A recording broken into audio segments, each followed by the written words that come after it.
Look at us. Now, I'm so happy you're here. I'm thrilled that you're here together. You've been married for 16 years, OK, which is... In show business... In show business, that's 100 years in show business years. Let's go back to the start. OK. Who asked who out? Then who made the first move? What happened? Well, we were at Groundlings, which is a theater here in LA, and we would go out for beers at this little dive bar after every rehearsal. The Snake Pit. It's called the Snake It's Pit. on Melrose, guys. Yep. Thank you. There you go. And we realized that we were staying far later than everyone else because we wanted an excuse to hang out together. Yeah. So it was like everybody was going, and he's like, "Well, I mean, if you were going to have another one," I was like, "Well, if you're going to have another but one, if you would, I could would. say But you could. And basically, just about a month and a half in, we're like, "So we're just raging into alcoholism. we should just date, because otherwise, it's like, no, I'm just hanging out." Did that conversation ever come up? Were you like, he's either into me or he just wants someone so he doesn't drink alone? Is that right? Was that thought cross your mind? I knew I was pretty sweet on him, for sure, like, from day one. Like, weirdly, I think it's the only person that was like, "I like you, that's it, I'm done. I'm done shopping." It took me a long time. Now, Father's Day coming up this weekend. Yes. Are you sorted, Melissa, for the weekend? I've heard you talk before where you said that Ben is impossible to shop He's for. impossible. So what's the Lovingly plan? said, it's impossible. And the other people say it too. Have you figured out what you're going to do this Father's Day? Sure. Yeah. But hang on, how old are your daughters? 15 and 12? Well, then it's up to them. It should be It's nothing to do with you now. That's what I'd say. He's not my father. Correct. Correct. Well, you could get him something for his new hobby. Because you do have a new hobby, Ben Falcone. I do have a new hobby. You are into cycling. Yep, I recently got into cycling. Now, this worries me. I'm worried when I hear this. Why? When someone says I've got into cycling, I'm like, OK, because I like the idea of being into riding a bike. As soon as someone says they're into cycling, I am now imagining you being one of those dudes I avoid in a coffee shop who is full of lycra, helmet still on, clip-clopping around, looking for oat milk, like, on a hands-free, and you're like, bro, you're not in the Tour de France. What are you... Don't wear any of this. Just wear a T-shirt and shorts. He has a lycra shirt. It's my fault. And it says, do. I got him all lycra. I was like, I like it. Keep it tight.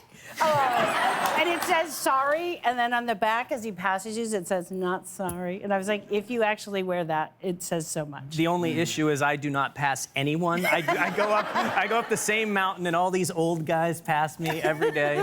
It's great. Well, what prompted this? Are you full lycra? The stuff inside? Yeah, in fact, I realized the other day that only my knees are getting suntanned. Because you've got these things on, and then down here, it's like because your knees are constantly going up. And I was like, I'm this weird guy with tan knees.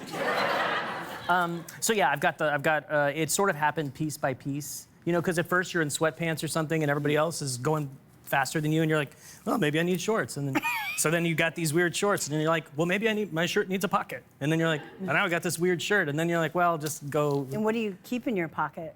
I keep Werther's candies in my pocket. So he eats it, that's Because what he eats at the end of each ride. When I get to the top, like every professional athlete, I have a Werther's. I have a butterscotch candy. How far are you riding? I go, you know, in the neighborhood of 15 miles. Right. But it's up. And it's up a hill. A lot of it's up a hill. Good.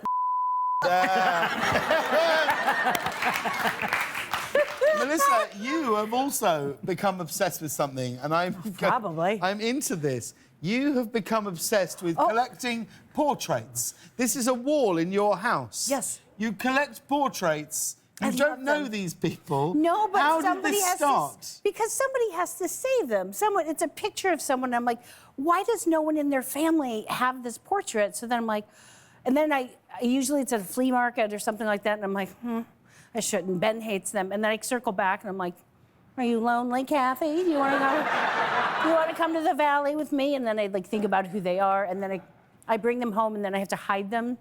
Yes. Because now he's turned the girls against me, and they're all like, they're all possessed, they're haunted. So I literally sneak into my own house Oh, and I brought home a dolly. So there's a woman and a horse. It's wonderful. There's more. That's nothing. That's the tip of the horrendous iceberg. Really? How many are we talking, Ben? How many portraits? You have to have 40 if you've got No. more than that, I'd say. There's probably more than that. Yeah. But like that gal in the middle, I was like, she is sassy. She plays volleyball on the weekends.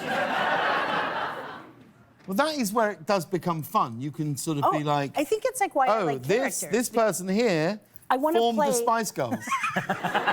You know, you can The sort of business make side of it. up. I do. I have stories for all of them, and I'm always like, oh, Dawn. Look at Dawn up there. She's working at a bank, but she's creative. She likes to paint on the weekends. Like, I just love that there's a story behind each. But there isn't a story. You've made a story up. That's the thing. I've been doing that my entire life. And the girls don't like this, Ben. They don't have fans. No, and I don't know that I turned them against the portraits as much as I just said they could be haunted. Now, your oldest daughter, Vivian, she's 16. 15. 15. Has she started driving yet? Is that going to happen? What are we talking? What does she want for a big sweet 16 party? Have we talked about that? She wants another gecko or a reptile. Oh. She's deep into. We have LeFou. We have this little leopard gecko that I was terrified of, and now I find myself in her room being like, oh, LeFou, what are you doing in there? Are you hiding? And I'm like, what's happening to me? But he's cute. He's like chunky and he's cute. So another reptile. She's getting fish. Yeah, we downshifted to some fish. Oh, you got to be careful with fish. Why? What's that mean? Well, I don't know if my kids will watch this.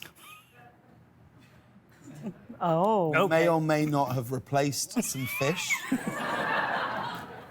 in the night whilst my daughter was asleep. And when I say, so like a fish died, right? And me and Jules were like, oh, that fish is deed. So getting kids out of school in the morning is the nightmare in our house. It's like a war zone. Just people are screaming and shouting, and you can't get shoes on, and it's a nightmare. And we're all doing this stuff. And then we went, and the fish was this blue-green colour, and the only fish we could find that was remotely similar was red. So we bought that fish, and we put that fish in the tank, and we just straight up lied to our 7-year-old and said, Kerry, come and look. It's happened. It's happened. It's happened. She's turned red. Finally! And she was like, oh my God. And we were like, this is amazing. This is an amazing day, Kerry.